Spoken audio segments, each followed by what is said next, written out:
Guys, আমরা চলে এসেছিলাম ফটোশ্যুট করতে। তো ফটোশ্যুট করতে এসেছিলাম মালদা টাউন। মালদা টাউনে এসে দেখছি প্রচুর দিকে দেখাচ্ছিলাম।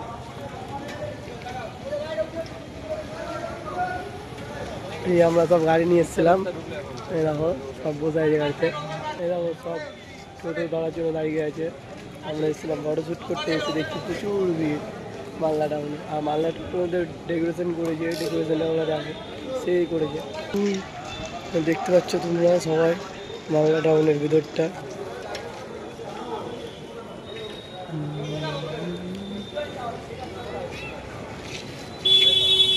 মালদা টাউনে আসলে তোমরা এই জায়গাটা দেখতে পাবা, এর জন্য ডেকোরেশন করা আছে। আর এদিকে সব টোটো ধরার জন্য সব দাঁড়িয়ে থাকে, আর এখানে সব টোটো দাঁড়িয়ে থাকে। বুঝতে পারলে তোমরা যদি আসো সেখানে টোটোর জন্য যদি খোঁজ করো, এই যে সব টোটো দাঁড়িয়ে আছে। এই যে আমাদের মালদা টাউন, পিছনটা এরকম দেখতে পাচ্ছ তোমরা আমাদের মালদা টাউন। সবাই শেয়ার কমেন্ট লাইক করতে ভুলবা না। এই যে আমাদের মালদা টাউন।